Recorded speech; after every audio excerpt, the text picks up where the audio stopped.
Today's topic is Retail Communication Mix, and it's basically an overview of how you choose to communicate with your customer. What are the methods that are most effective for your specific demographic? And part of that is also making sure that when you do communicate, you refer back to your mission statement, your goals and objectives, and you seek to create a unifying brand. Whether it's by the words that you use when you're creating marketing copy, any images that you use, any logos or package design, anytime you're interacting with your customers, whether it's on Facebook or in tweets, and when customers come to you personally or on the web, and what experience are they taking away with them. Your textbook discusses quite a few different methods of communication.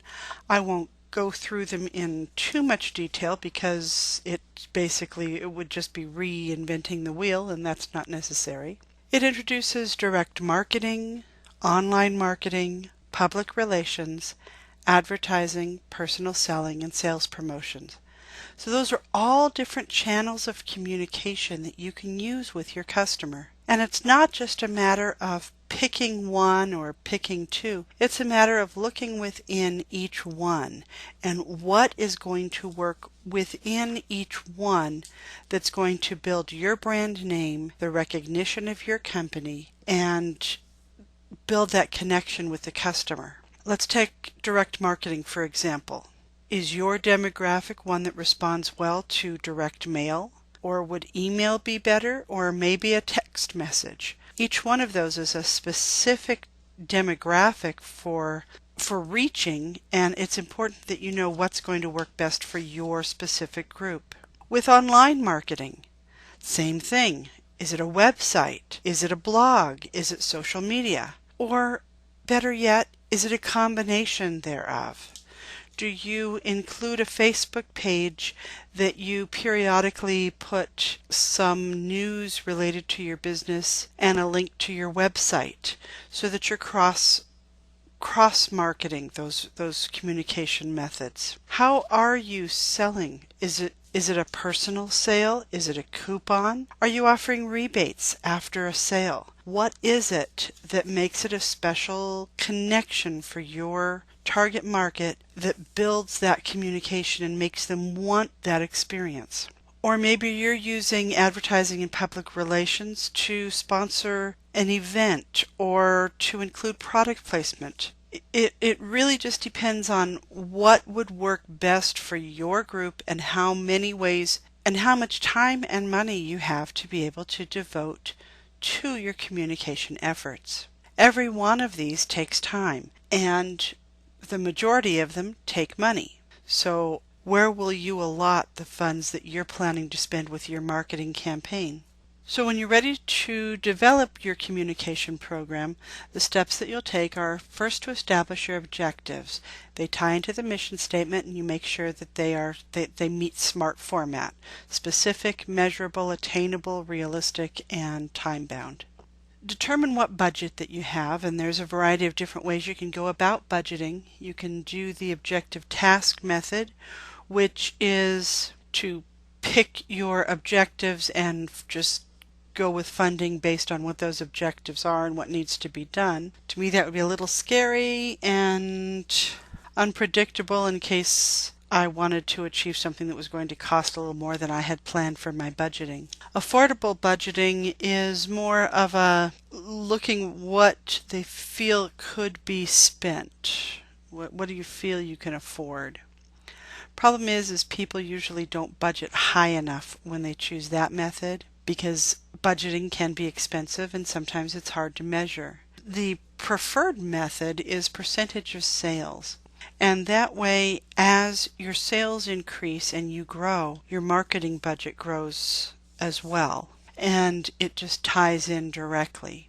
It's a little scary though when you start getting sales that get up there to increase your marketing budget by a couple thousand or more dollars. That can be a bit overwhelming. And it's also hard to allot that amount of money for budgeting to communication when you have other needs in the business. You may need new equipment, or you may need to hire additional staff, and it's hard to put a larger and larger amount into marketing when you have such a wide range of needs. But once you've determined what your budget is, then you're going to allocate your budget. So using your objectives, okay, I'm going to put this amount toward this form of communication and this amount toward this form of communication, and with the plan that you'll be able to use those funds to help you meet the objective.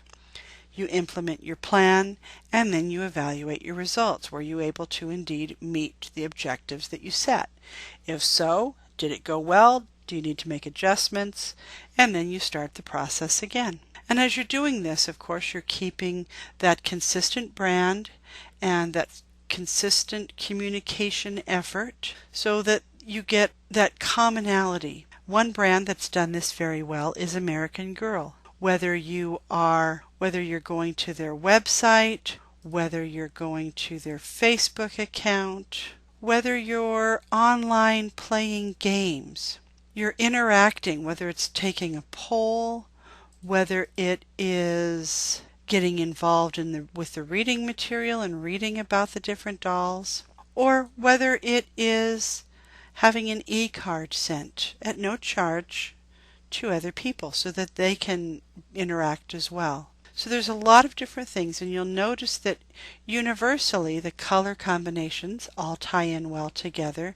The look and feel of every aspect of communication that they have ties in for a uniform experience for the customer. And another company that does this very well is Lego. Here's an example of their website. Here on their website you can sign in to be part of the Lego Club and have an insider's view, or you can take part in social media through the message boards. They have a Facebook page, and once again that ties in as well, and even their shopping ties in. You'll notice they all have that same look and feel. Everything ties in directly to the Lego creatures, the same colors. It all works together to create that solid brand. So as you're working on the items for your store for this class, please remember to maintain the look and feel of your brand so that you are creating a unique, specific experience for your customers.